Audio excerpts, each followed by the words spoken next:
Hello and welcome back to Disco Elysium, welcome back to Ravishore, welcome back to Martinez, and welcome back to the fishing village on the coast. Last time we had the mercenary tribunal. Some people made it out alive with mind, body and soul intact. Some people really didn't. But we did what we could. We put ourselves in harm's way and, well, we took a bullet.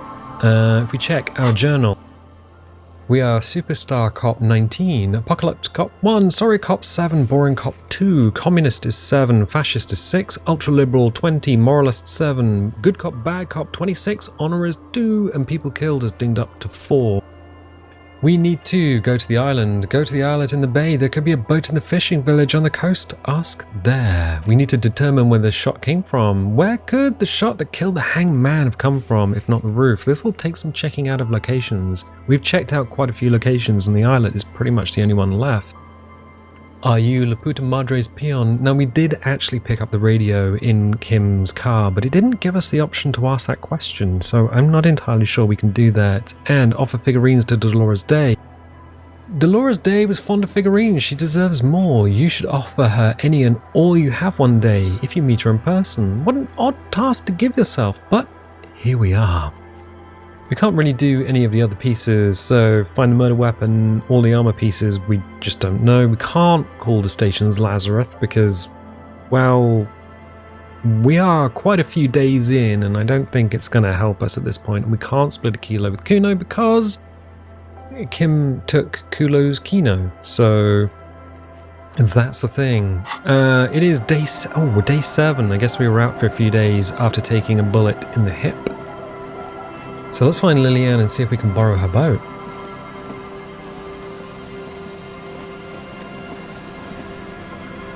Officer, what happened? You're limping. Why are you limping? You look terrible. She sounds almost disappointed with you, reprimanding you for falling and hurting your knee. I got shot in the foot. It was pretty badass. You'd have liked it. Is this from the shooting in town? We heard gunshots. Not that we don't hear gunshots all the time, but they were closer than usual. There was an exchange of fire on Rue de Saint-Guylaine. It's nothing to be worried about, madame. You should see the other guys. They're all dead. No. I have a question for you. Of course.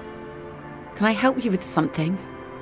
We need to get to that island. Point to it. That won't be a problem. It's wind still and the tar just dried. We've got 2 days of relative sunshine ahead. Can we borrow your boat? If you promise to bring it back, and no scraping the hull, I just got it nice and yellow, and no drinking on the boat, and no joyriding either. Of course, ma'am. It's only for a day or two. Official police business. Aye. She nods. Nod along attentively. The crow's feet disappear from the corners of her eyes as she smiles at you. What's on that island? Yeah, there is no voice line here. Nothing, just ruins. Used to be some kind of fortification there before the war, with the communards. An anti-aircraft gun, I think. Bombed to bits on the landing. I haven't been there myself. Always steered clear of it. Hasn't been there herself. Who has then? You said you haven't been there yourself. Who has then, if not you? My husband used to drink there. Him and his drinking buddies. Always seemed like a bad place to drink to me. People died there during the landing, you know. My mother told me. The kids sometimes go there too. I know they do, on rafts. I tell them not to, but they bring back old bullet casings and such. Which kids? The twins. God forbid they bring the girl along on some rickety barge. Can we maybe ask your twins about that place before we go? Would that be alright? Be my guest. They've a strange way of talking. See if you can get anything useful out of them. I seldom do. Is there anything I should know about getting there? Well, most of it's sunken. Underwater. That means concrete underwater. Cut your boat if you're not careful. Be sure to enter from the south side. Water's deep there. Aye, aye, Captain. Thank you. We'll use your skiff to get there then. Please be conservative with the fuel, will you? Just filled her up, but it's a small tank. Okay, be seeing you. Let's talk to the twins and see if they have any information ahead of actually going to the island. Hey, kids. The scruffy-haired little boy kicks a stone while the other watches him do it. Okay, kids, you've been to that island, right? On that island? The one who's busy kicking a stone points to the bay. Yes, that one. I need to know what's there. That's, nothing. It's just a seafort and some plants. You can take a raft there. It's great. And we make a fire. We make a fire. Mm-hmm. Gather the sticks for the fire. And bullets. Or not real bullets, empty bullets. Bullet shells. There are a lot of them left over from the war, but this could be important. Wait, you mean shells? I don't know what those are. What then? They're lights. The fire guy comes and asks us to put the fire out. They must mean a human being on that island, but it's cut off. Someone lives on the island? No. The boy answers, shaking his head vehemently. Yes. His brother looks at him, then at you. Let's go with yes. The lieutenant raises his eyebrows and whips out his notebook. Why is he the fire guy? Because The boy pauses to think. he asks to put the fire out. The other explains. Why does he ask you to put the fire out? I don't know. He doesn't like it. He don't like people to be there. You shouldn't go. Yes. The other one adds laconically, standing with his hand glued to his sides like a little tin soldier. Because he doesn't want to be found. Smoke traces. You mentioned something about lights. I don't know. Did you mean there are electrical lights? He points to the street light. Yes. The boy looks at his toes. Is there anything else you can tell me about this guy? Age? Does he live there? No, he doesn't live there. I don't think. No, he lives there. Been there twice, 2 times. He doesn't live there. He isn't there sometimes. Anything else? What does this guy look like? I don't know. How come? We ran. He just yelled we shouldn't be there. Your father used to go to that island too, didn't he? Our father killed himself. Don't say that, he didn't. His brother punches him. The boy's eyes well up like he's about to start crying. He killed himself, all right. Your father did not kill himself and say nothing. Your father did not kill himself. I don't know. The boy who made the claim finds himself unsure of it. He looks around. Doesn't even have anything to do with this, you. Father isn't the fire guy. The two things are unconnected. Your question didn't make sense. Is that all you know? Is there anything more you can tell me about the island? The boy says, rubbing his eyes. It's clear that he has no intention of finishing the sentence. Lights, fire guy. We should check up on that island. Bye, kids. Take care. Okay, I guess there's only one thing to do. Have a little look. Has Lillian got anything else she wishes to say? Be careful out there. Sea's calm as death, but still. There are ruins underwater. You can scrape the paint, or worse. Okay, be seeing you. Okay. Ah, her boat is here. And Joyce's is gone. Right. A skiff with a small steering engine in the back floats on the calm mirror of the sea. Its 2 seats are empty. The boat's belly is a shiny yellow color, industrial paint over fresh tow. You see it reflect off the water, along with the factory number, A72. Once you get in, that's it. One pull of the starter handle, and you're off into the bay. A strange trepidation comes over you. Are you sure you want to go now? Have you made all the necessary preparations? Closed all your accounts? Remember what the net picker said. It's a small tank. You won't be going back and forth on this. Get in and ride to the island. I'm not ready yet. You take the engine, Kim. I'll hold the boombox. What? You heard me. Don't make me repeat myself. What's what? How else do we blast Sad FM on the way to the island? Fine. Let's blast Sad FM then. Sad FM is a radio station specializing in sad, slow rock songs. You seem to know its frequency by heart. Get in and ride to the island.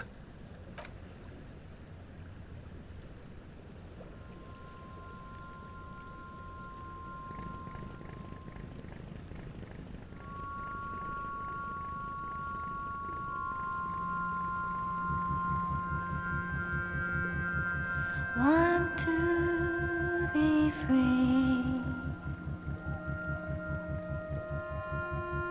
Want to be free.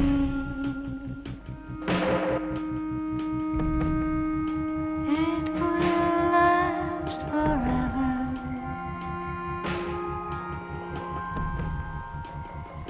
Eternally.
boat comes to a slow stop. The lieutenant turns the engine off. Then there's silence. In the silence, a sputter of wings. A flock of quails takes off in the distance. Let's go.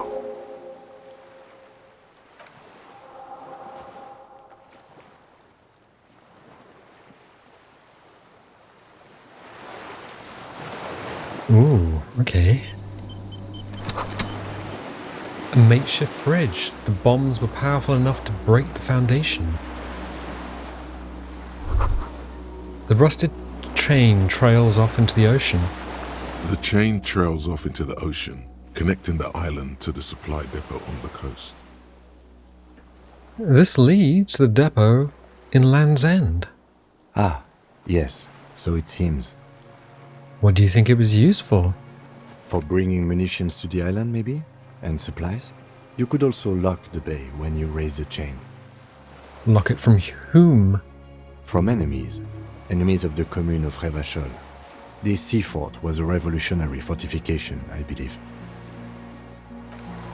Interesting. Oh, the supply depot. We never went in there. It was a 3% chance to open it. Interesting. And it looks like these guys... Yeah, it looks like these guys would have had quite a lot of time to set up a lot of these fortifications. These tires are falling apart. They're at least 50 years old. Interesting.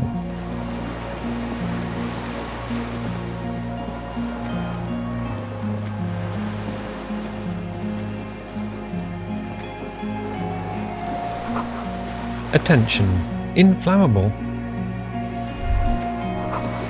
Some fuel has leaked out of the barrel. Black, viscous. There's a lingering trace of mazout in the air.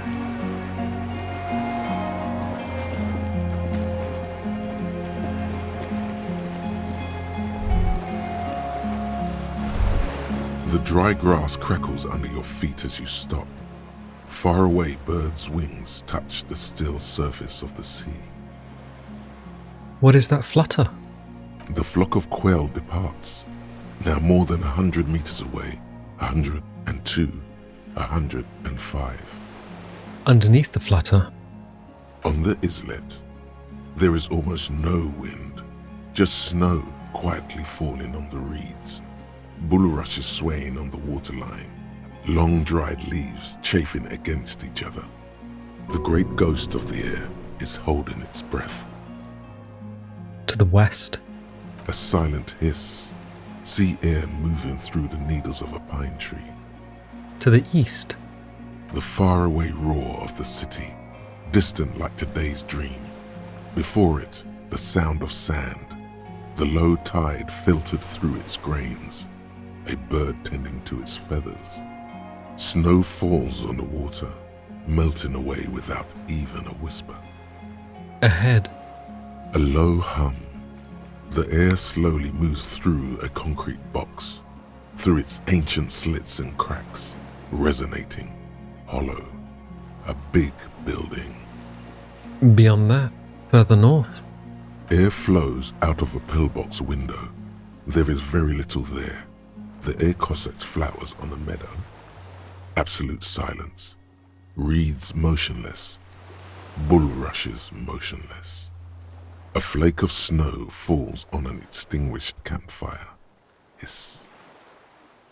Below the silence, Col de Mamadakwa. oh, We are way out now. Way out in the west. No, it's just your imagination. You can't hear such things. Kim, Yes? it's really fucking silent on this island. It is. Is that why we are stopping?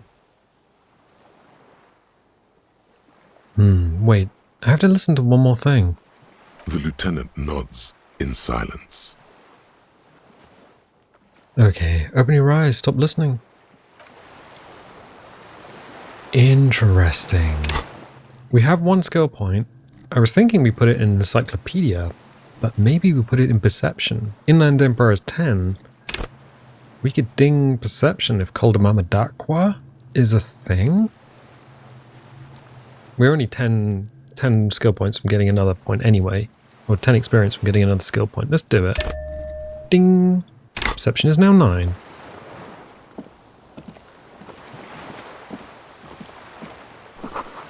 The barrel says ICM. You see a star with little white specks in it.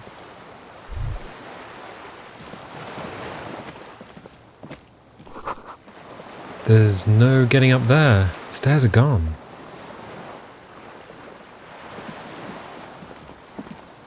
Oh. Broken. Can we even get there? We can't. Interesting.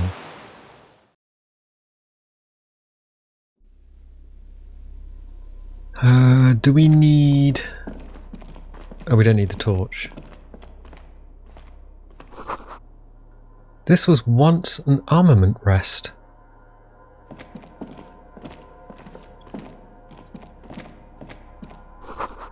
Careful, these stairs have collapsed.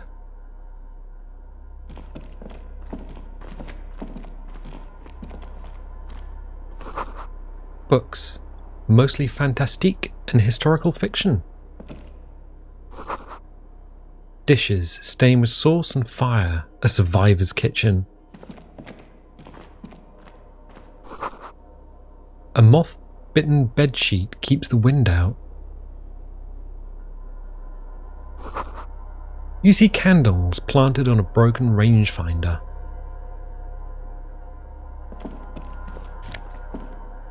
Ooh, found arrow shirt. I think we have most of the found stuff. Interesting.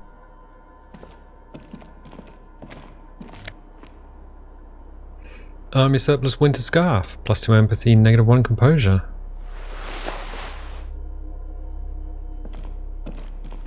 Books and magazines lie scattered on the floor and on a makeshift cupboard. They are not particularly well organized. Sift through them. Most are soft covers, serialized fantastique and detective stories from the 20s and 30s. This disparate digest includes the classic Animal Adventures. Among what is mostly commercial fiction and serialized stories, you find a magazine cathodique for electrical engineering. Then it's back to pulp. Light erotica, an international thriller about circuit benders. Someone's made themselves a home. White check conceptualization. Does anything stand out as unusual? Ooh, conceptualization is only 3. So we'd need boxcars. Roll it? Not that you can tell. This is a digest of someone who's dead bored. Most of it is for entertainment purposes, fittingly right next to the radiola on the floor. Nothing. Nothing out of the ordinary? Maybe it's a little old-fashioned. There's a nude mag. More than that, you can't say. Okay. We've got a bed. We've got a motor.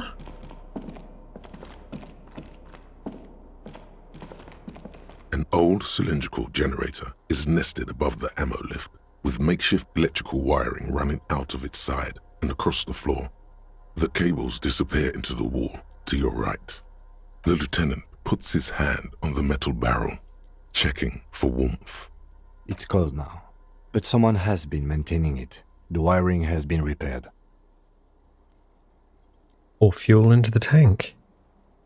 The lieutenant assists you, holding the canister up to the fuel tank as you tilt. Dark brown, viscous fluid pours out, and the room fills with a chemical smell. There's a red starter switch on the side of the cylinder and a start rope on the other side. The lieutenant flicks the switch. Pull the rope. The recoil start wakes the old generator up. The machine sputters like an old warhorse before settling down to a rattle. That should do it. Tap on the side. The tank is far from full, but there should be enough inside to keep it going for a day. Where do these wires lead? Downstairs, somewhere? Okay, interesting. What's going on with the bed? There's a greasy old spring mattress in the corner, resting on piles of soft cover books. White linen and a pillow are visible under a worn-out caracal blanket. Someone has been squatting here. The linen is fresh, recently washed. How recently? You force the rest of the sentence out through pain, thick as molasses, no longer able to hear yourself speak. You know, officer, you can rest here if you are feeling tired. I will keep watch. You could use some rest for what's ahead. Maybe a little shut-eye? Just an hour? Can we do that with the generator running? Yeah, let's give it a go. You face the concrete wall. There's less light there, in the dark corner. Like a dog, you lie there. You didn't realize how tired you were. Your body is still nowhere near healed. Curl up with your knees close to your chest. The blanket feels cold. The entire room does. Concrete and cold. Minutes pass. Half an hour maybe. The sounds of the sea beyond grow distant. Your eyelids close. Until Until? you feel yourself standing up in the darkness, right next to the mattress. Slowly, the world begins to hatch from the blackness. It's evening. Sleep.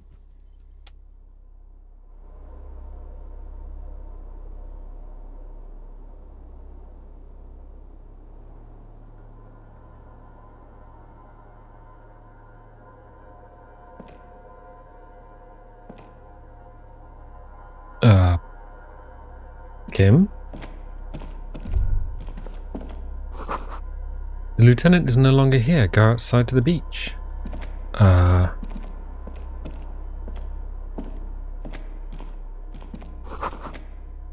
door's still here, closed. Feels strange somehow. You can't get in. Do we need to go back the way we came?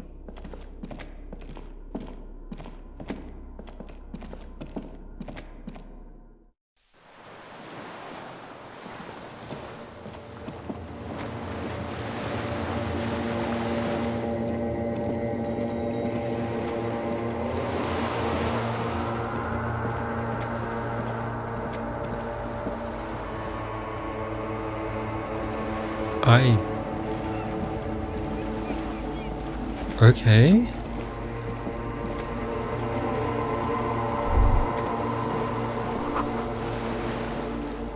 Go down to the chain. There's something there. The chain?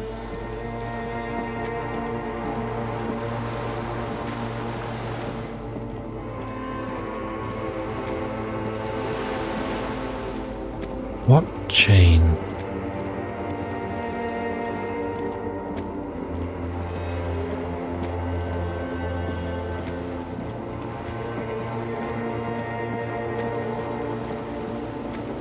Ah, that chain. Walk into the water. Now.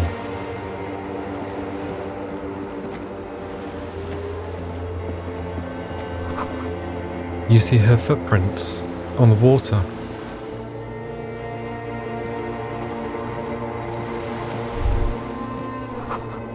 Further.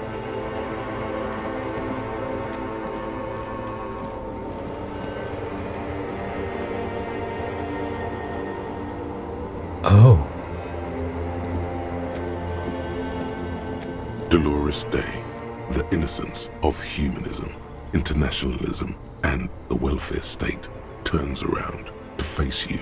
She has an airship airbag in her hand. She seems to be in a hurry.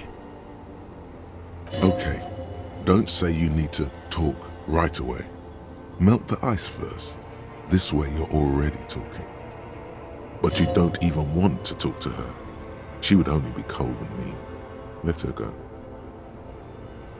Let her go? This is the Holy Queen of the territories of Muindi and Insulinda. Think of the historic knowledge we could glean. This is a once-in-a-lifetime opportunity to win her back.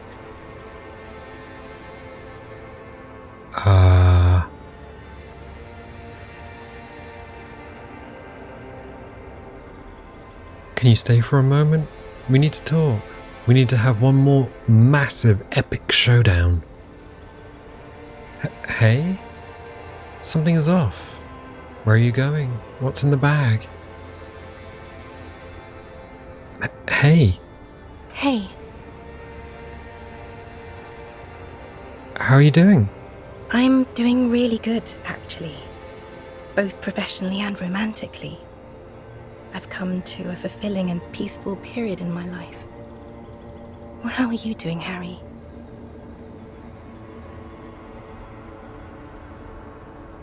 I'm not doing very well. I'm dying in a ruined flak tower. Blood is dripping down my chest. I'm in my head. I miss you. Well, I'm in my head too. We're all in our heads. Do you miss me there? Sometimes. Not as often as I used to.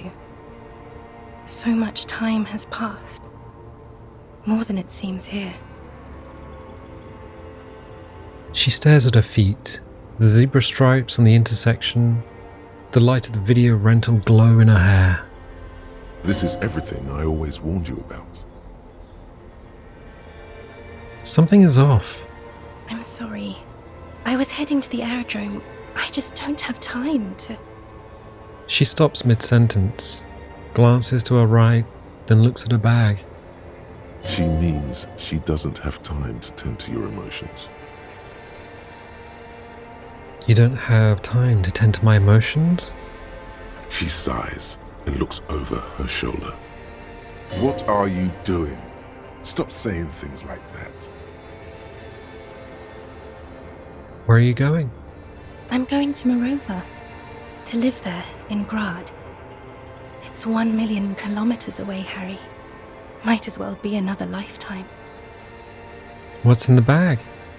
Just my scepter, my globe cruciger, a spare silk gown, a toothbrush, travel documents, the crown of immortality.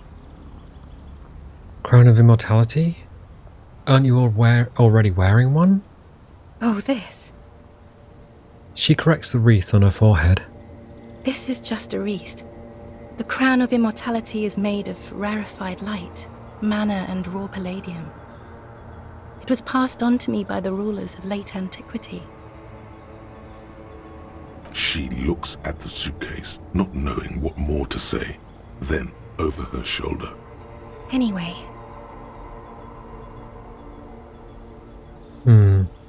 Can you stay for a moment? We need to talk. We need to have one massive epic showdown. no, Harry. No. I don't want a massive epic showdown. I want to go to the aerodrome. I have tickets for the 10:20 flight to Morova. Really.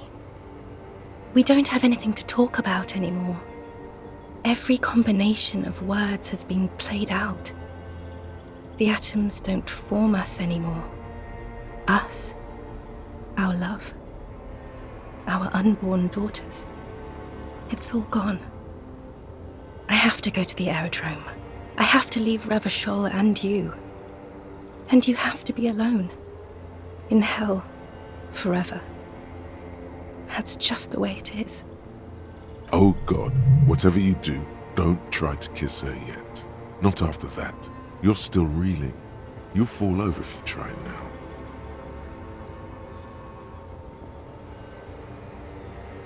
Ooh.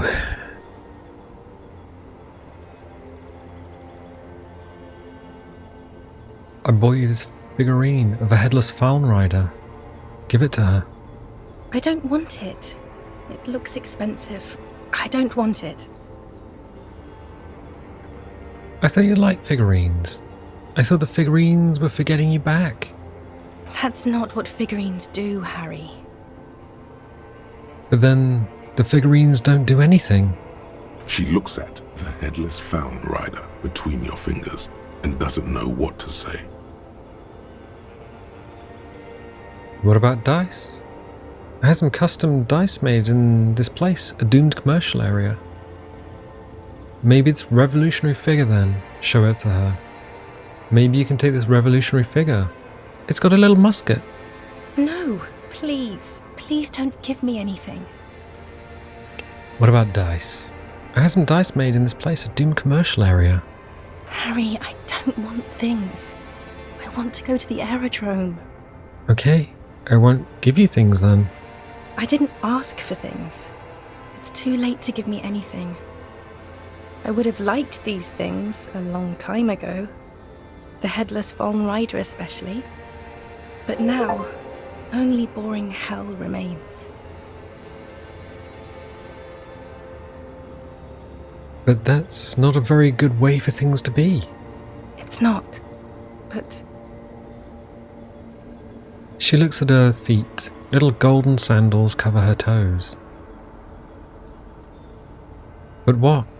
Tell me there's something good. I don't know why I said but. There is no but. That's it? That's it, yes. We've talked about it a million times. You will get over it, just like I did. People do. Things will get good for you again. Where in hell? Stop. You're only making it worse for him. You never help with anything. I'm not getting over it at all. You're right. I don't even remember who you are anymore. Maybe. I think I've reached the end of the investigation. See? It just takes some time. For you, I think it'll take something like 20 years, maybe. It was hard for me too. I used to think I couldn't live without you. She looks you straight in the eye. Her irises are light blue flecked with green. But I can. She keeps her shoulders squared and her back straight, but it's clear you're still making her sad. 20 years. That's so much time. Yes. It only took me 1 year, maybe 2. Phew. So you felt that way once? That you cannot live without me? Yes. But that time is gone now. So very gone. Your innocence, Dolores Day. I'm sorry I made you sad. It's okay.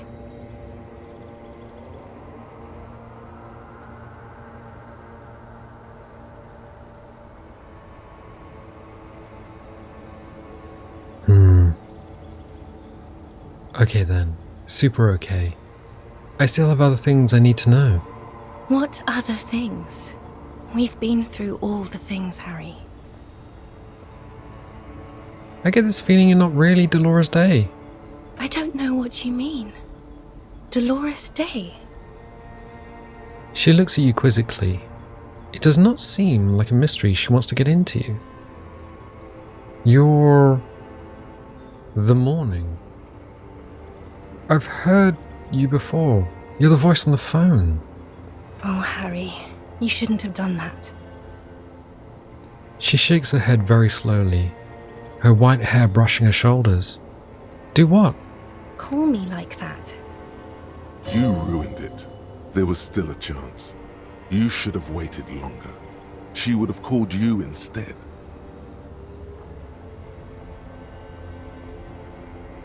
It wasn't me, it was my hand. My fingers called you. They shouldn't have. They really shouldn't. I was in Morova already. Safe. In the warmth of the night. Wrapped in my future love. There, I think of you less and less. Whole weeks go by without me remembering you. Months already. Soon it will be years without the hurt. I sit there in Morova, in the holy gratitude of my bliss. I put my hand on my belly and smile. The air gets cold around you. She looks down on her stomach, then up at you. Her eyes are full of tremendous distance and mystery. The death blow is coming. Black-eyed dogs wander the alleys. Apple trees hang their bony limbs low over the patchwork of roofs. Red and black. Revachol West, the evening sun. She's left and bloomed, far away from us, our vast soul. Your name? It's Dora. That's what the voice said on the phone. Dora is short for Dolores. Dubois, yes. Dora Dubois. Are you Dora Dubois? Oh no, no. We're not doing that again. That was not the death blow yet. You saved yourself. For now. Keep stumbling around and it will happen. You're the X something. Wasn't I Dolores Day just a second ago? Now I'm the X thing? You're confusing me. Look, I have to be at the Lausanne Aerodrome at 10:20 p.m. I still have a light rail to catch. I haven't even bought the tickets yet. We all told you. Everyone warned you. Who? Everyone? Everyone. Literally all of you.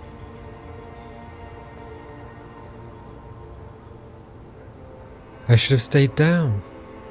I should have gone deeper to a place where I never met you, because it's impossible to meet people in the abyss of the void. I'm glad we're having this conversation. I'm getting so much closure. I'm glad too, but I have to go. My friends are waiting for me on the platform. I can't let them wait. It's impolite. What? You know what's impolite? Consigning a lieutenant detective of the Ravachol Citizens Militia to eternal damnation. Cool. Your friends. Say hi to your friends for me. This is so grotesque. Say nothing, just look at her. Say nothing. She does not look back. Instead, eyes her fingernails. They're bitten frayed. The evening wind blows in. The gown wraps around her like a white flag. Your... point to your head. The morning. The morning? I don't understand. No, I meant mourning. I'm grieving. But you're not even dead. Oh my god, Harry, stop. I don't want to hear anything about the morning. Mourning someone who's still alive. Any of that. I can't do that anymore. I'm not 80 years old, I'm 32. People my age are not supposed to mourn. She breathes out. It sounds more angry than a sigh. On second thought, you're Dolores Day, Queen Regent of the territories of Mawindi and Insulindi. And nothing else? Yes, Harry. I am. Things have gotten much better for me, now that I am the ruler of the known world. Oh God, it's already so late. I have to go, Harry. A tiny golden watch with red straps around her bony little wrists.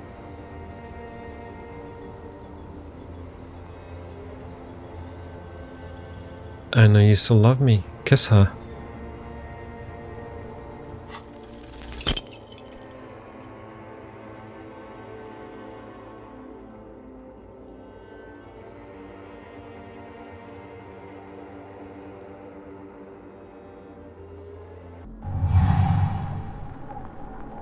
Your feet still tremble from the steps you took, as if over an enormous distance, standing against her. Her body close to you, radiating warmth. With your eyes closed, you move your lips on her mouth. She is not kissing you back.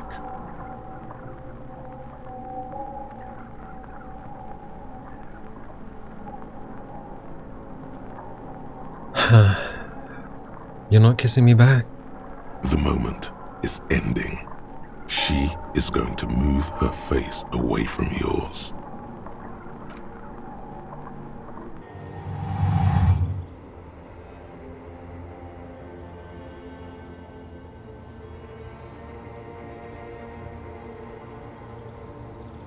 Trying hard not to look at you.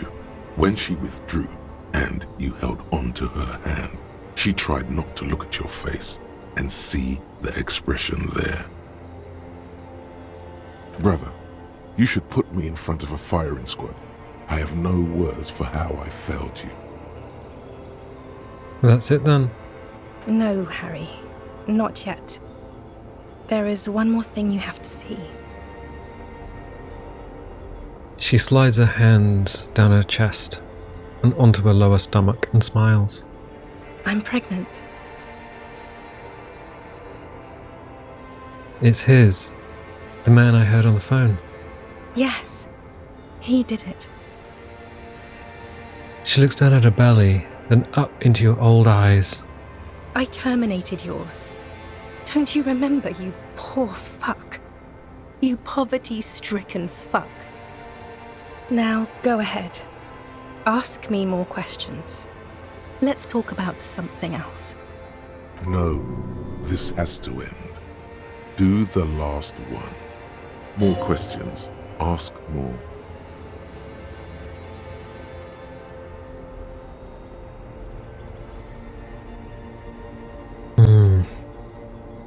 But you said I have a vast soul, and you will always come back to it. We both said a lot of things. We were very young. It was her. I can feel it. I can see it in her tender long fingers, in her wrists. Her hand wrote it, said those things. Actually, you didn't say it. You wrote it in a letter, a handwritten letter. I kept it in my paperwork. As Queen Regnant, I write a lot of letters. She brushes a strand of white hair out of her eye. You need to recite it to her, for effect. All of it. No summaries. Yeah, put a stake through your heart. She'll get hurt too. Collateral damage. She won't get hurt. She'll bend out of the way.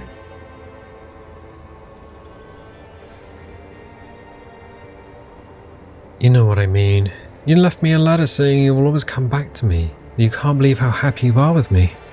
Okay, Harry. Okay, it was morning and you slept.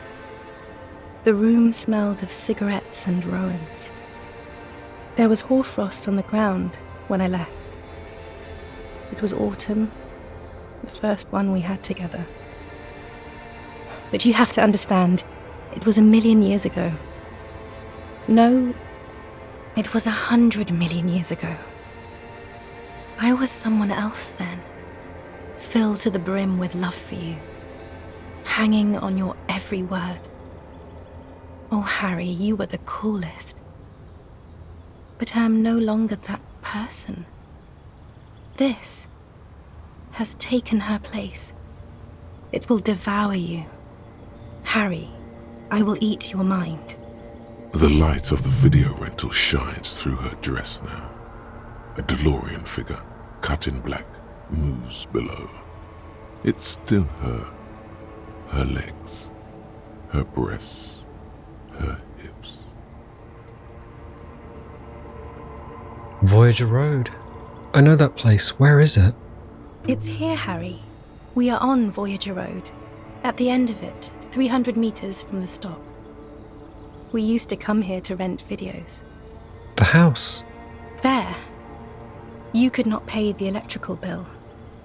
It became a lightless tomb. The years you spent training for the militia, my parents' money, it was not good. Surely the alcohol didn't help either. Were we drinking?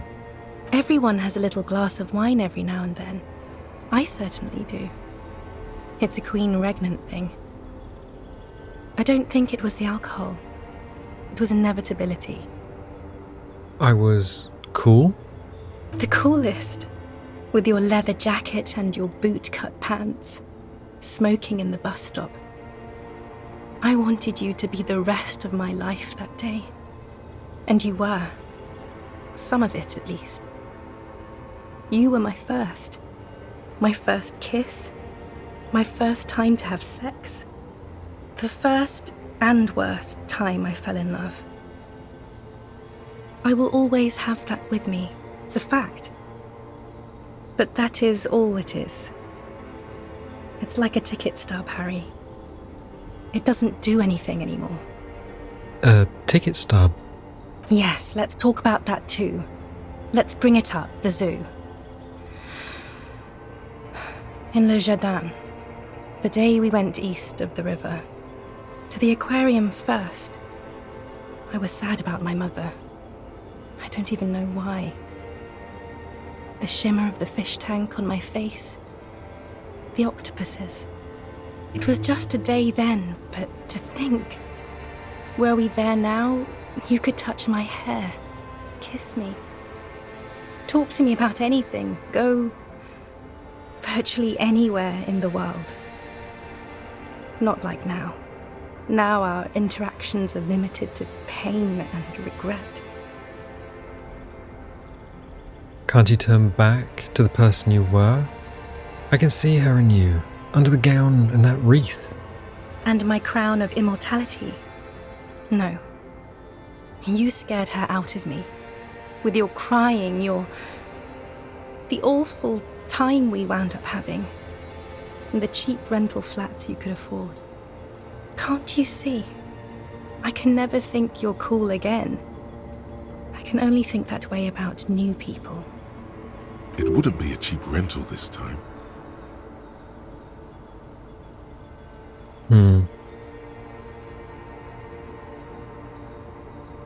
It won't help anyway. Nothing will. I've been poisoned by newspaper and news. All I can do is scream at them and think of her secretly. What now? What happens now? What is the next thing we talk about? Is there really anything left? If not, we can always repeat one of the things we have already talked about.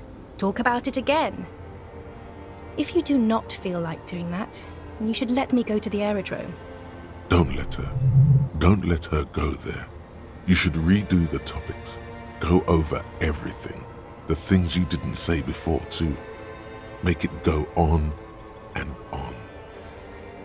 Don't go. I have to, Harry. Really, I've already missed the 8:30. I'm gonna go now. I was wrong. You don't have power over her anymore. You shouldn't have said that. I am wrong about everything. You should go on without me. Hold on. What is there to do in Morova?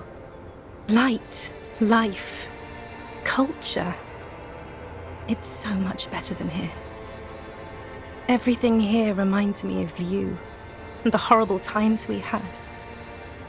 The nights we stayed up fighting for our dying love. I have to wipe it all off me and be clean again. I want to be a good person again. Not this. Not what you made me into.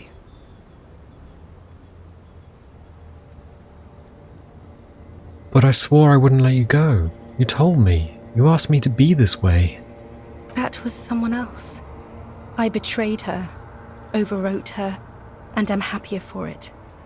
And I'm really going now. The time is up. I must be on the 10:20 flight. Will we ever see each other again? I won't see you, but you will see me. How can that be? Oh, Harry, this is a dream. Can't you see? I'm already in Morova by now. Who knows how long ago this happened? A year? 2? 5 years ago? How will I see you again, then?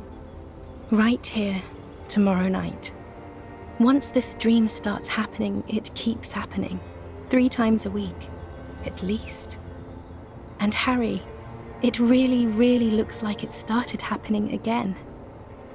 There's the video rental. I'm suffocatingly beautiful and young, and I smell of tutti frutti chewing gum. Like I did that time when I asked you for forgiveness. After leaving you the first time. So long ago. But this is intolerably bad. Oh yes, this is real darkness. It's not death, or war, or child molestation. Real darkness has love for a face. The first death is in the heart, Harry.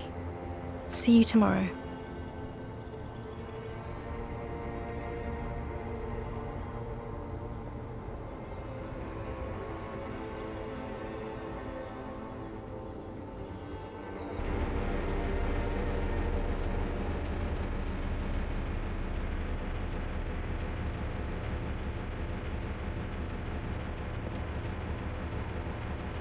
You're up quick.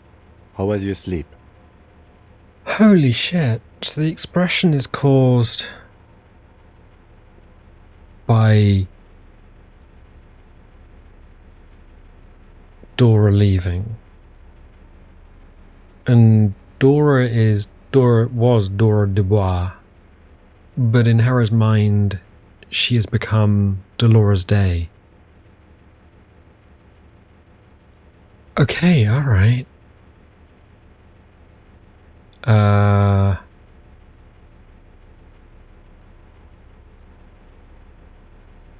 Let's solve the fucking case. Are you sure you're okay? You thrashed around and you bolted up, half covered in blood from your wound.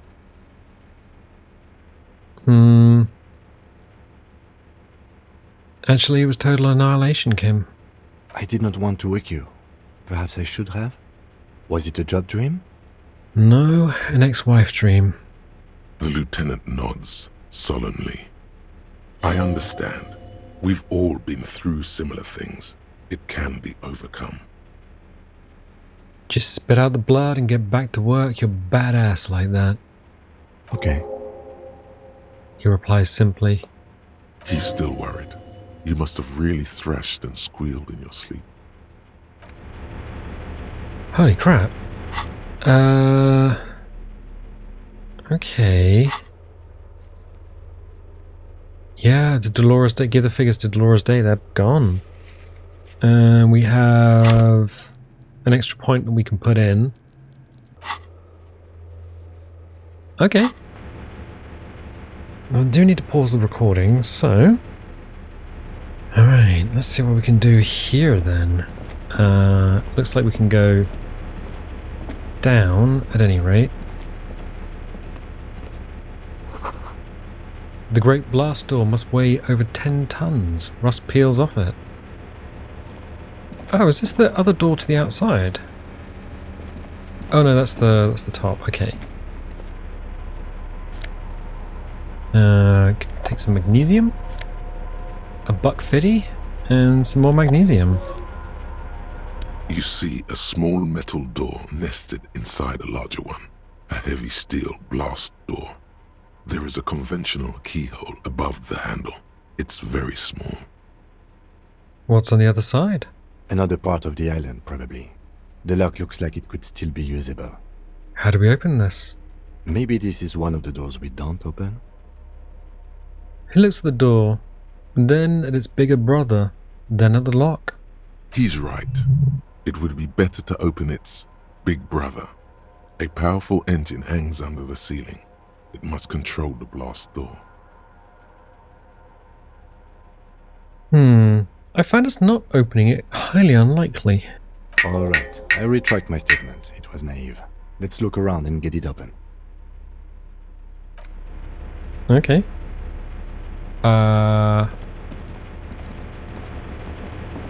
You do anything with the motor? Oh, there's a control panel. Green paint flecks off the monoblock aluminium cabinet. There are rows of switches on the front panel, a frequency band, and even a keyboard. Run your fingers across the keyboard. The keys rattle like teeth. This keyboard hasn't been functional in decades. What is this then? The console of an anti-computation device. The generator upstairs, with wires coming out, they terminate here. Could this open the blast door? I think, yes. Let's see. That one. The emergency open. Turn emergency open. The blast door opens with a series of clicks. A shaft of light appears, then widens as the light shines in.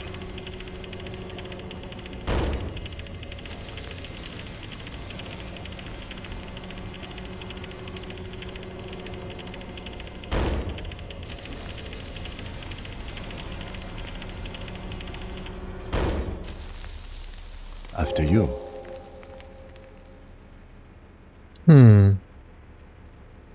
What's there? Point to the door. I don't know. A thin wisp of smoke rises from a charred black fire pit. The wind picks up, then dies down again. What if we get into another fight? Don't worry. I have a gun. He takes out his sidearm, checks the barrel, and holsters it again. I also have a gun. I know. It was not easy to acquire. Let's go!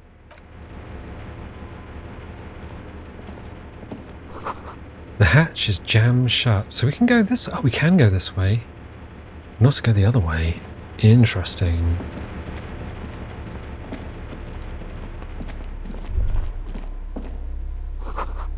Walk slow. It might be dangerous. Oh.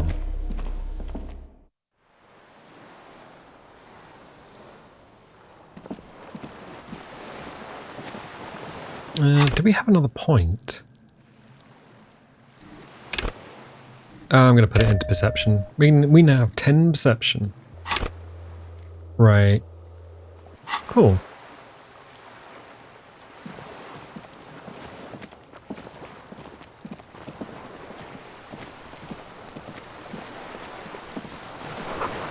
A rubber dinghy is deflated, broken.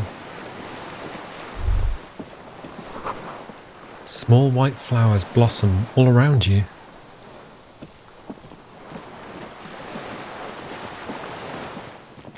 Wait, so...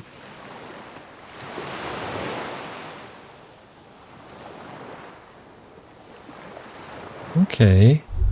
Huh. Yeah, it smells sweet and scary somehow.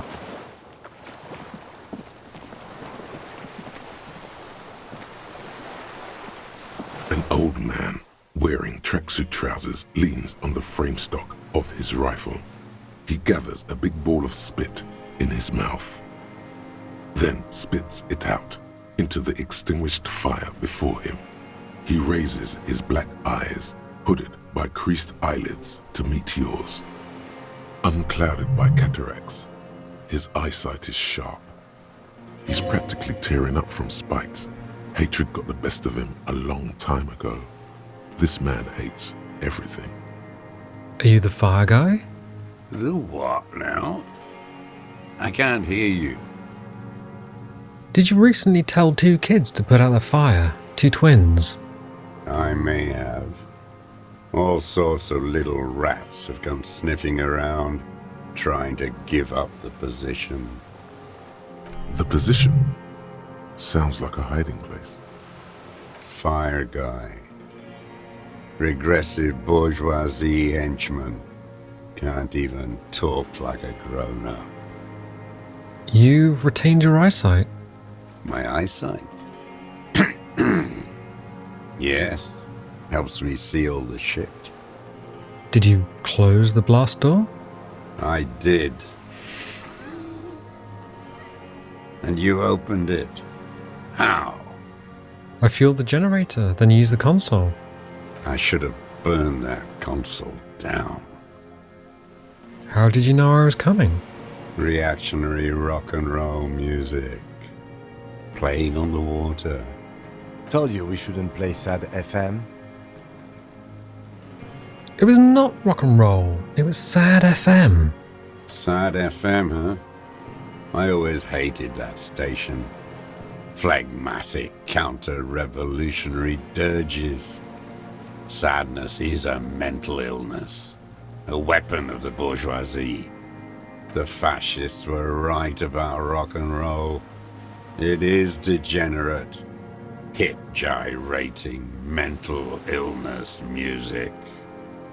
Nice gun you got there. It's not nice. It's a piece of shit. but it gets the job done. Is that a Bell McGrath? It's a Triangong 446. A samurai rifle. How did you get hold of one? It was sent to us by our brothers in the Sinyao commune. Military aid. He pats the rifle. It has stayed true to him. He can still make it sing. The Sinyao commune?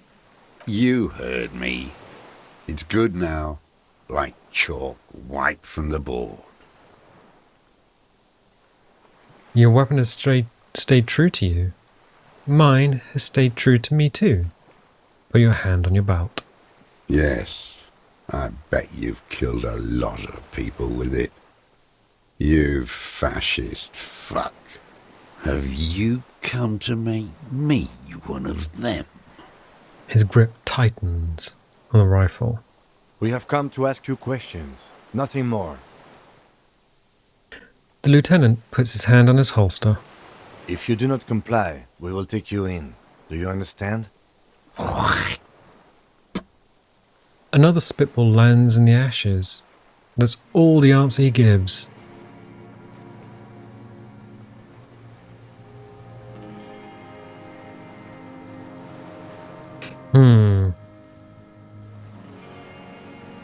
I'm with the police.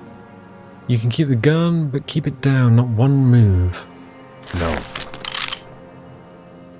The lieutenant aims his pistol square at the man's head and says, Put it down now, sir. Or you're gonna blow my brains out before you question me. To hell with it.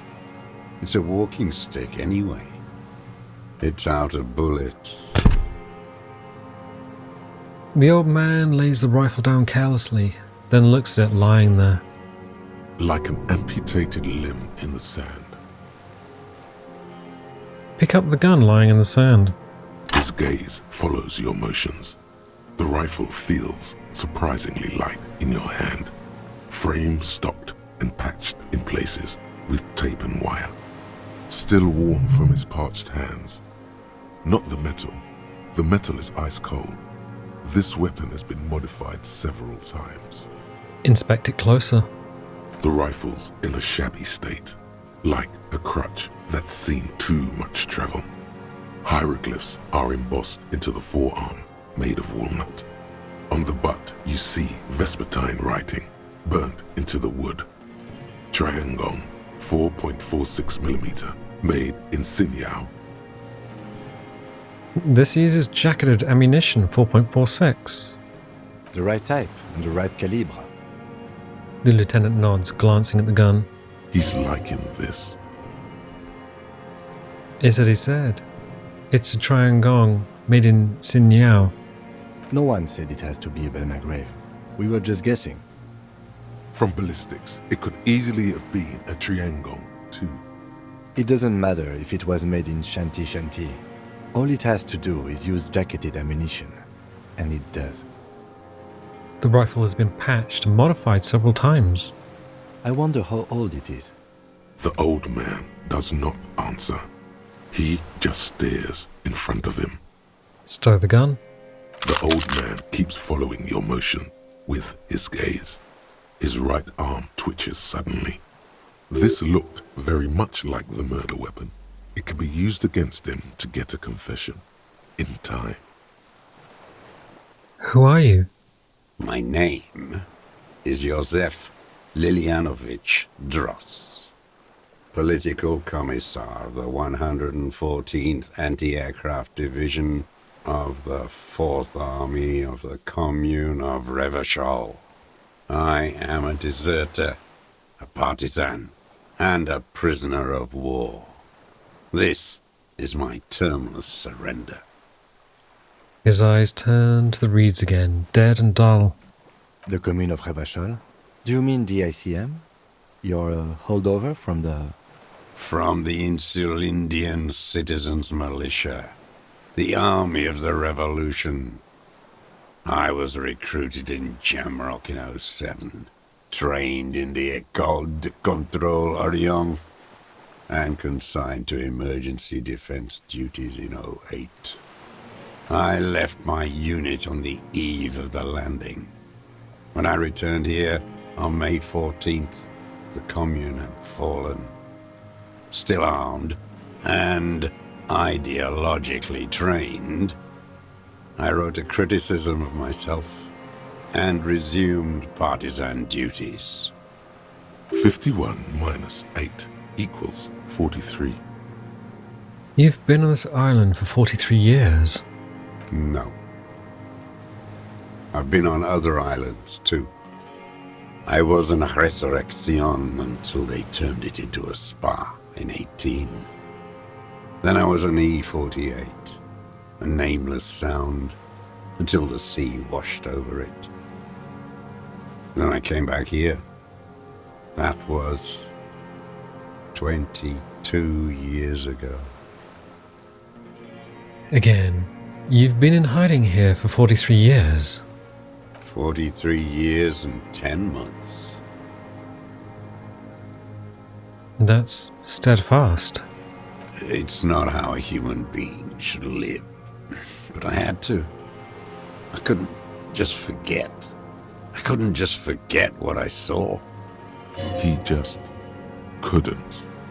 You couldn't give up. He nods. But he can now. What have you been doing during all this time?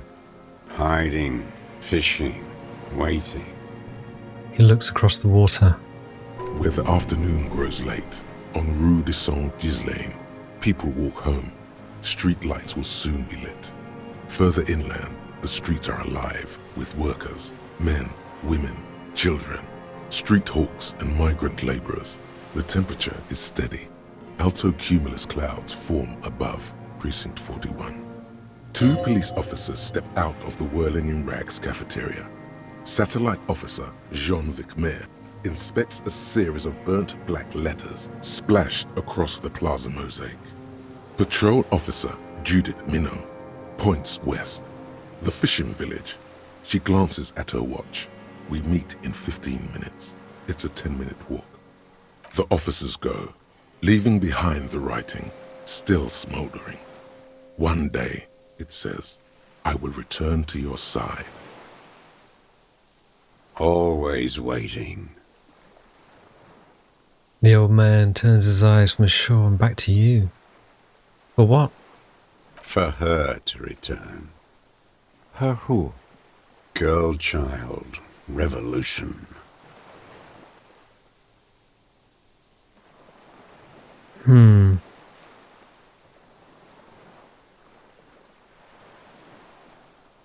I come from there. I can assure you that is not what the people are planning. I am not a fool. I know. The material base for an uprising has eroded. The working class has betrayed mankind. The historic opportunity for a revolution has passed. It will not come back anymore, however hard I try, whatever I do. You said you deserted your unit. I was just 16 years old, 15 when I volunteered. I had a lapse of faith. And of courage, too. Lapse of faith? You could say I misunderstood the historic role of the proletariat and thought Mazovian socioeconomics were fallible. For a second, I doubted the irreducible laws of historic materialism. A second is all it took. For what? For reaction to take hold. It wasn't reaction. You were just afraid. It's the same thing. You haven't seen it. Not really. Not naked. It's impossible not to be afraid. And this was when? The lieutenant instinctively looks to his notebook, but does not take it out. May the 13th, 08, 44 years ago. The horizon was black with coalition airships. Their petroleum rose to the sky, and it looked like it formed the clouds, storm clouds. When they started shelling, it was dark magic. Dark magic? The combined might of international capital. All at once, all the greed and terror in the world tore into Revachol. It lifted streets from the ground and turned houses into ghosts. We were in the flak tower, He gestures towards it. huddled on the floor. The artillery was 80 kilometers away in Ozon, but I knew the commune would fall. We would all be turned into ash. So I said I was going to the map room. He looks east. A terrible shame still within him. The lobes of his ears are red with it. The shame and smallness of what he became. You didn't go to the map room? No. I climbed the chain link across the water and hid inland, in the bunkers there, like the weakest of the weak. A mouse, frightened at the ordnance all night, and the sound of the rotors in the morning, whirring. He looks at the sky. What was that? Airships. I climbed out into hell. The landing was complete. The chain was submerged. I had to swim back. The fortress was half submerged too, shattered. They'd all drowned in the lower levels, or got torn to shreds above. The anti-aircraft gun had malfunctioned. So had I. I left them without ideological direction. It was real. I'd seen it. I'd seen it in reality. Seen what? The mask of humanity fall from capital. It has to take it off to kill everyone, everything you love. All the hope and tenderness in the world. It has to take it off just for 1 second to do the deed.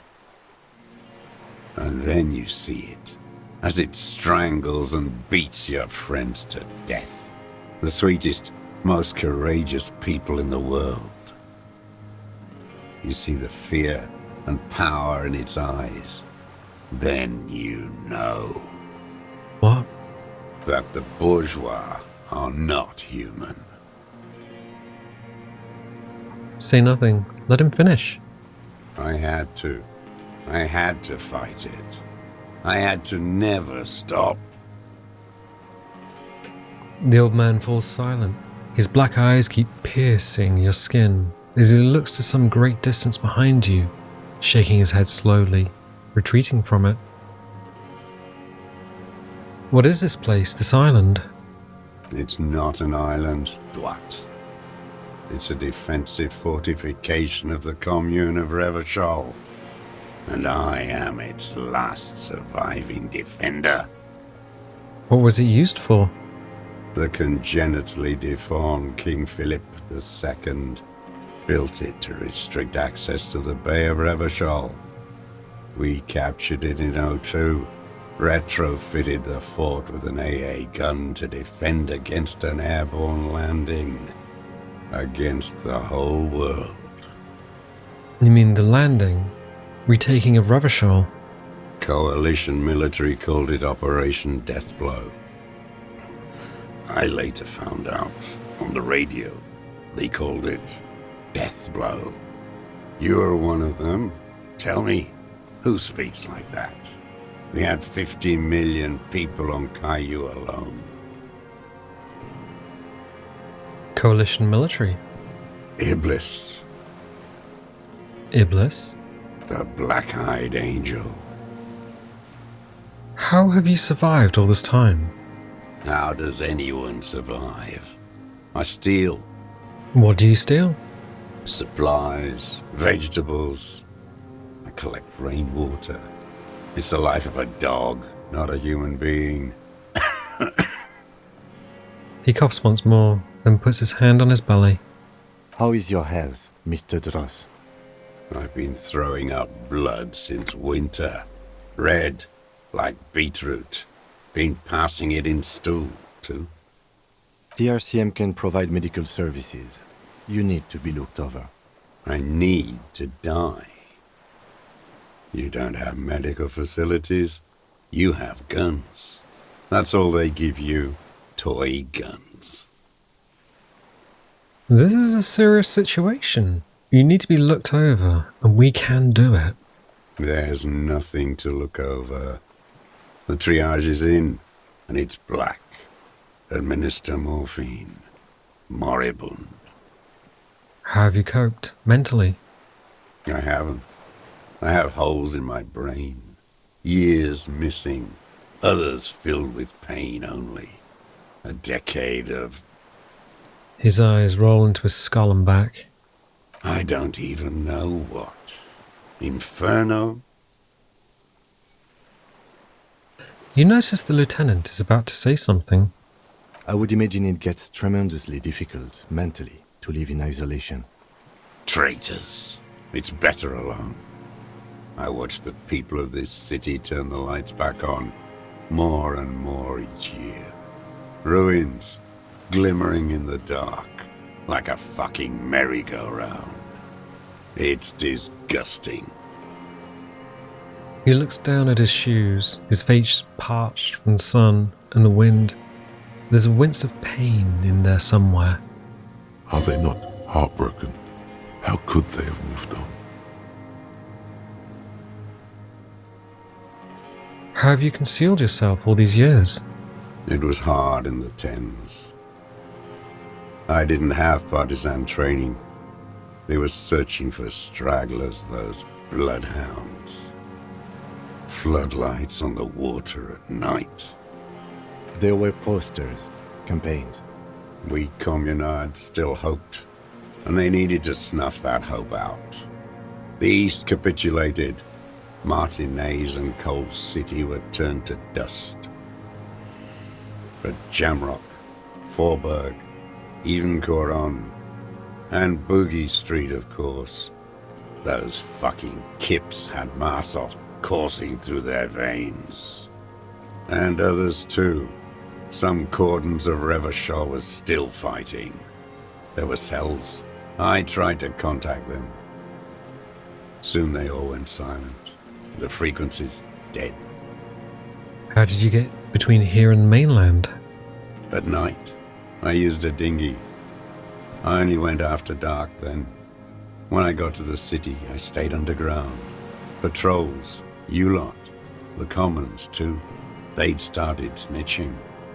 In the city, you move underground? From bunker to bunker. Not anymore. No one cares now. I don't even have to hide. They think I'm another antisocial vagrant. I could walk straight into that town if I wanted. I just... He falls silent, his gaze fixed on the shacks huddled together across the water. Why don't you just walk there? I don't want to. They're all traitors. Pigs, rabbits, and dogs. Men without ideals are only animals. He does not want to see life moving on. People forgetting, drinking, laughing. The weapons cache under Sangalane 22B. In the basement. Have you been there? So you finally found it. There must have been a small squadron's worth of arms in there. Elmer Graves, right? They were? Useless now. Rusted away. So you've been there? Sleeping. Some nights. Ammo scrounging on others. Those McGraves were shit, even before they corroded. Some had bullets in the chamber, however. There's a small bunker under the Feld building. Have you stayed there? The propaganda bunker. I used to, but not anymore. Propaganda bunker? They stored leaflets there. Broadcasting equipment, too. Made broadcasts, I think. Propaganda officers. I buried them with their leaflets. They killed themselves. 2 young boys. Killed themselves? A lot of our boys did.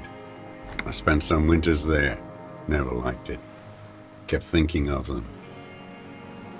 No need to go underground anymore. It's better in the ruins, on the ground. Tell me another thing. The old man looks across the water, at the city, the ruins, the motorways rising above it. You said this is your termless surrender. You're with the RCM, the coalition-appointed mob that enforces bourgeois morals in Revachol.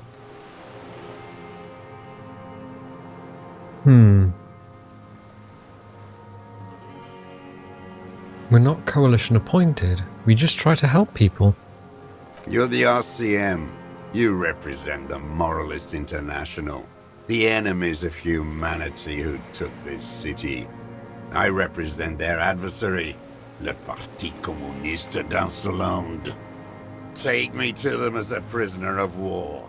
I have relinquished my weapon. I can no longer serve. No superiors can relieve me of my duty. You bulldoze them all to a mass grave for trying to free humanity. His hand shakes and he breaks into a coughing fit. A spray of blood from his mouth on the black charcoal in the fire pit. Rene, the royalist on the coast, said, The communards signed the Ravacholian Instrument of Surrender. Liberal reactionaries signed that instrument. Traitors who should have been burned alive. I answer to the Communist Party. Is that part of why you've been here all this time? Because the party didn't surrender? He just wipes the blood from his chin. Understood. I don't think you did. You live in a delusion. Radio shows, speed racing and sporting goods. It's not real. So you're a communist soldier from the communist army? No, I am not a soldier. I am an ideological officer. I belong to the party, not the army. But you said you were trained and assigned to the Defense Corps. Trained in historical materialism, then assigned as a political commissar by the party. These things used to mean something. Wait, what does a political commissar do? The old man does not answer. He tilts his silver head and looks at the reeds. You see a small tremor pass through his legs. His job was to assure the army answers to civilian control and follows the ideology of the Commune. Scientific communism. A commissaire politique is a night philosopher of the revolution, a future human. He was like a cleric, a shepherd. So you were like a priest? No, the opposite of that. A future human, not a human of the past. That means you're a trained communist, right? He nods slowly. Then another tremor. I'm a moralist? I'm not really into politics, or say nothing. We're not moralists, we're ultra-liberal. Say nothing. I have another serious question for you. There's nothing serious in this world. It's a farce. Oof. Can we put points into composure? We can.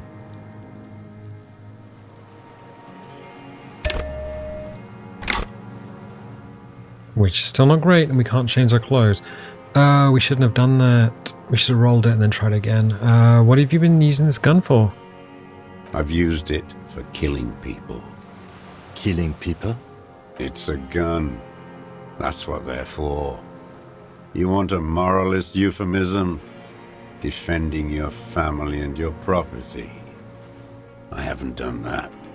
I've used it to kill people. Interesting. During or after the war? There is no after the war. Class war is never over. So he's continued killing after hostilities ended. Okay. Go in straight. No euphemisms. He doesn't like those. No. Be careful now. Slow and steady does it. Make him repeat it first. Don't mess this up. Remember, he wants to tell you. Get personal.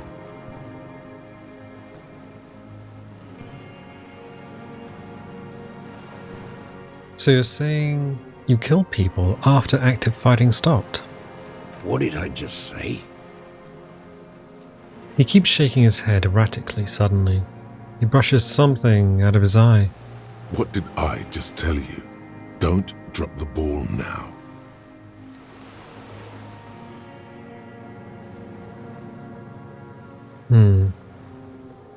I know you want to tell me. Have you killed anyone with that gun in the last week or two? I don't want to tell you anything, you grotesque murderer. And why did you think that was a good idea? Don't listen to me. I'm wrong all the time. Did you use that gun to shoot and kill a colonel of the security contractor Cranal? The who now? He leans in and cups his ear. He heard you. He just wants to hear you say it. You're in.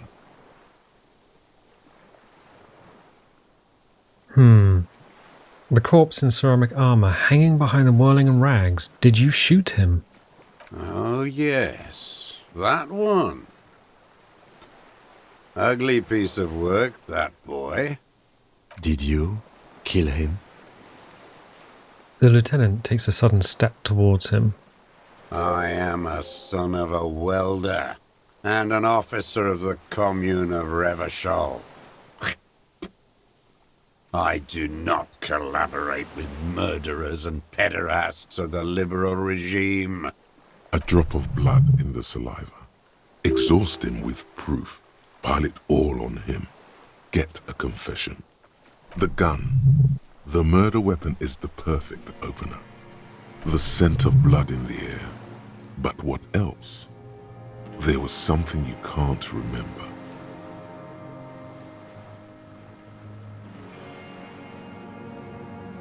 I don't need your cooperation. I've got this. Show him the Triangong 4.46. Not a lot of guns around that use military-grade ammunition, are there? It's a real gun, not like your little musketeer pistols. I've seen you prance around with those, jumping hoops for the liberals. You look like imbeciles. Why don't you ask them to give you real weapons, eh? Going against automatic rifles with a flame bomb. Of course you got all those boys killed. Damn, he saw you. He's watched it happen. So he saw you. Okay. So what? Don't let it divert you. We saved a lot of them. Their leader tied us. We handled that situation. You didn't handle anything. I watched it happen. You let those murderers rip right into them. Got most of them killed, even the fat one. None of those people mean anything to you. The vultures feed on this city, and you prepare the meal for them.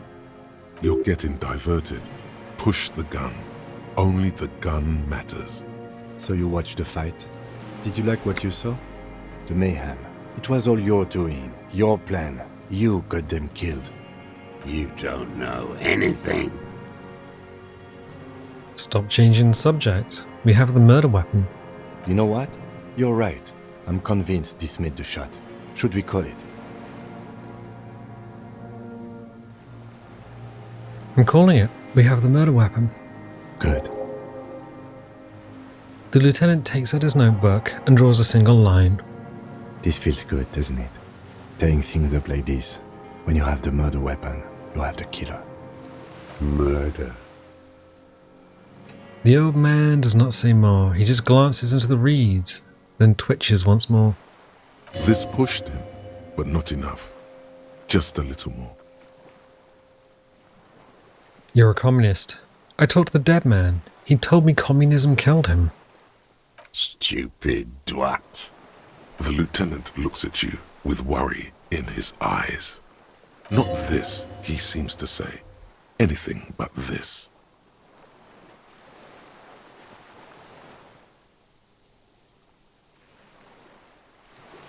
It was intuition. Had he spoken, he would have said communism killed him.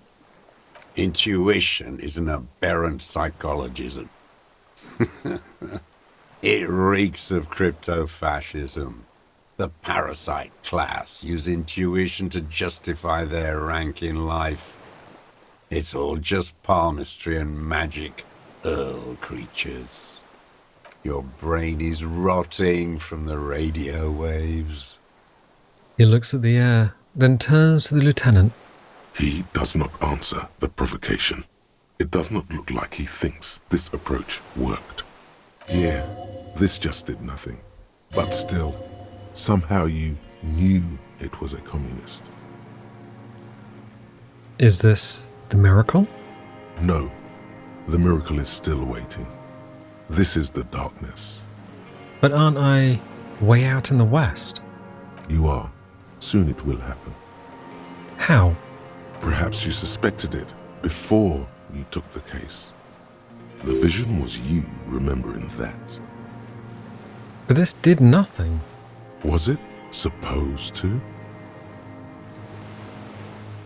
I will look deeper then. The inland sea is dark, vast, and on the surface, meaningless. Turn back to him. Standing there, slack-jawed, brain festering. Come on, what am I forgetting? Hit yourself on the side of the head. Wait, here it comes. The goddamn Maybells. The dried Maybells on Clausia's roof. Oh yeah. There were Maybells in the grass when you got here. They're revolutionary symbols from the war. Nowhere else, nowhere in all of Martinaise have you seen them this spring. Wait, don't forget the footprints. The diagonal prints in the dust in the secret space behind Clausia's bedroom. Now, they're gonna come up. Of course. Thank you, Head. Thank you. You got it. Remember, the boot prints were like no modern soul. Maybe don't beat yourself anymore, though. You're not immortal. Nothing else comes up. You see the lieutenant watch you try to stimulate thought processes by hitting yourself. I'm sorry, this didn't do anything. Usually hurting yourself does. Officer, a word? Excuse us for a moment, Mr. Dross.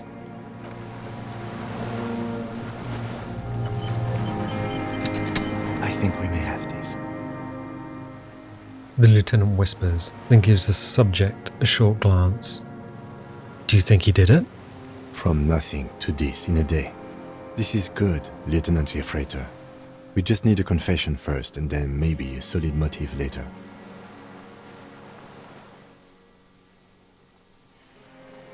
How do you think the questioning is going? Good. We are doing very good. He wants to confess, I can see that. We just need to pile it on a little more. The more we have on him, the closer he is. You hear that? He thinks you're this close. What am I missing? What haven't I done? Ballistics. Let him cook here for a minute or two. We can have another look around the island for a sniper's nest. I think we should check out the post. Oh. He doesn't have to hold in court. Just establish a line of sight and he'll do the rest himself. Okay, let's do this. Remember, he wants to tell us, but he doesn't want to help us. It needs to look like we already have everything. There is palpable excitement in his tone. He likes him for this. A lot. But there's something more, too.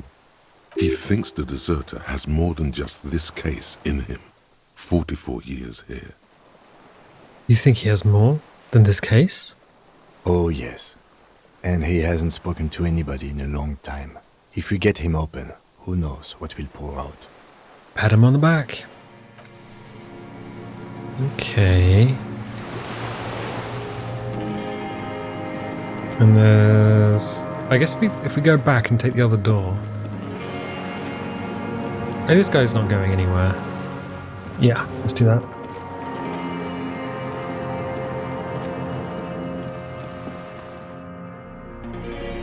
Okay. Oh, because we picked up the fuel can a while ago, and that's how we were able to fuel that up. Maybe if we hadn't have picked that up... Oh, hello? What was that? Water rushes below, far down below.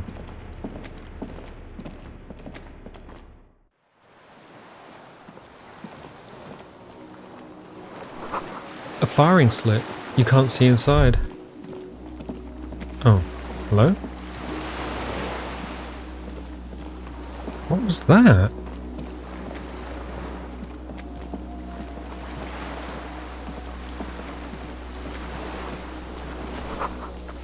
It must have been a direct hit to take out such a huge chunk. Ah. The distant sound of cargo ships. Signal horns echo on the water.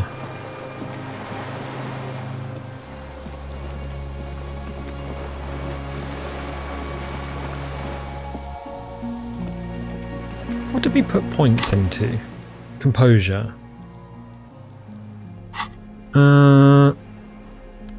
Do we have anything that would actually add to composure? Possibly. We don't have anything that's adding composure at the moment. +1 to composure. Done at the windbreaker. Oh. Okay. What else? So it's teal. We can add one, I think, is that the only thing? Yeah, looks like it. Yes. Yeah. Or is it? Oh no, it's yellow. Well, okay, I was looking. -1 composure. I was looking for teal instead of yellow. Okay, fine. We'll just have to... It'll be at the top if it's going to add anything. Interfacing, hand-eye coordination. Nope. Okay. Oh. Savoir-faire. Drama, perception. No, -1 perception. No, maybe it's not on the top. Oh, +1 perception. Get some more perception. From our boots, of all things.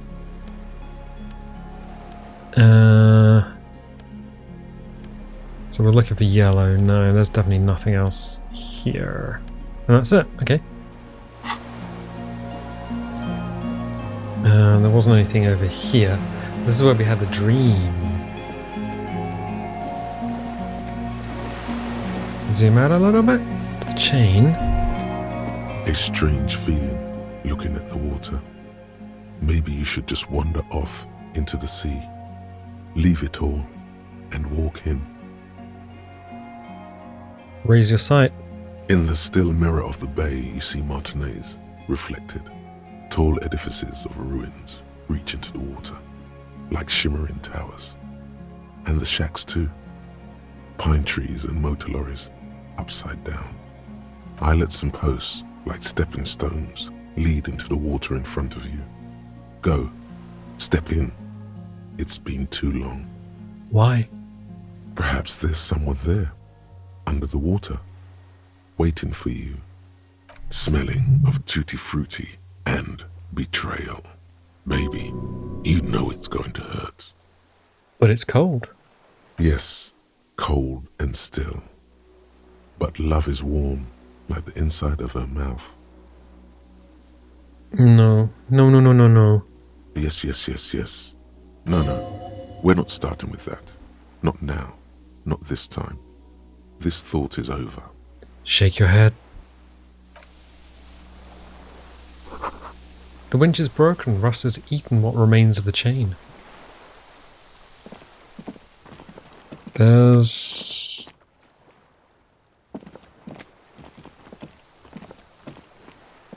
definitely nothing here.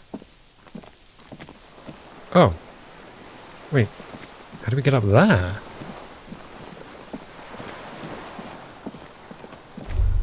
Ah. Pain in your pelvis makes you wince, then you continue.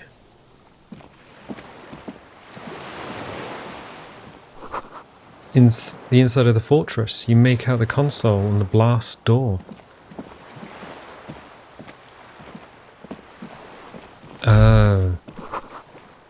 The depot that supplied this chain is long gone from the coast.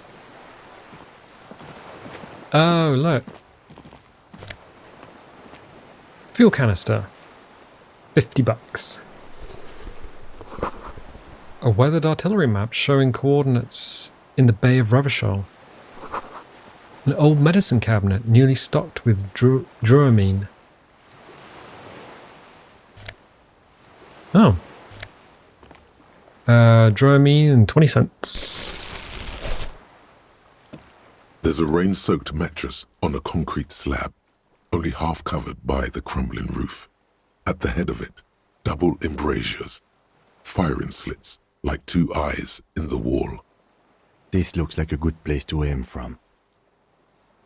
The lieutenant looks around and steps closer with his hands on his gun. Inspect the mattress. A single-person mattress, modern, civilian use. Brand name, Marjorie.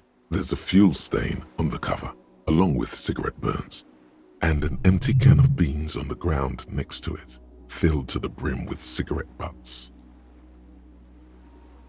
Pick one out of the can. The silhouette of a tobacco picker adorns the paper filter. The brand, Tio Moteri. Our shooter's a heavy smoker. Noted. Inspect the wall. There's a firing slit in the wall in front of you, like a little window. Touch the concrete first. Quite old and grimy from years without cleaning by anything other than the rain. Look through the hole in the concrete. The springs screech as you lean on the mattress and crane your neck to look out. Trepidation, a tingling feeling in your stomach. A small piece of Martinez coastline opens up in the square in front of you, like a tiny landscape painting. 1 kilometer across the water. The ruins look familiar. On the left. A towering skyscraper, its top floors shaved off by artillery fire. Capeside apartments. Rue de Saint-Ghislain, 33A and 33B. On the right. The red chimney and collapsed back of the 4-story tenement in front of the Whirling in Rags, Rue de Saint-Ghislain, 10, the doomed commercial area. And between the two. The box-shaped silhouette of the Whirling in Rags. Its sloped roof, a tiny fleck of light catches your eye on the rooftop, sunlight reflecting off the upstairs window of Clausia's room. Motherfucker. What does that mean? Do you have line of sight to the window? More than that. Kim, with a pair of binoculars, I will be able to see inside the room. A pair of binoculars? Or a scope of a rifle? You'd be prone, lying on a mattress, barrel resting on the embrasure. Cheek against the cheek rest, hand on the hair trigger, on a calm day like this. Kim, I could make it. I could make the shot. Good. I think we have it, detective. The origin of the shot. This is the sniper's nest. Why didn't we come here before? Why? We don't go everywhere in a 1,000-meter radius of the crime scene. That's not procedure.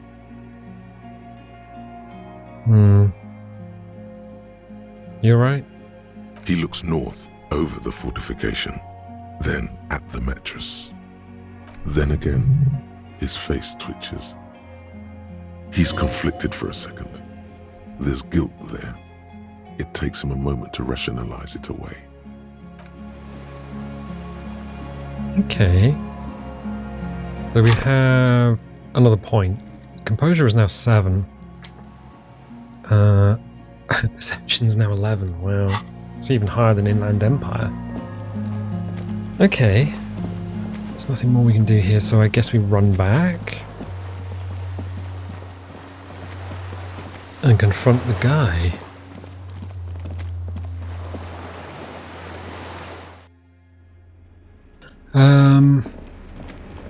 So I think the real question is, as we run through here, do we carry on?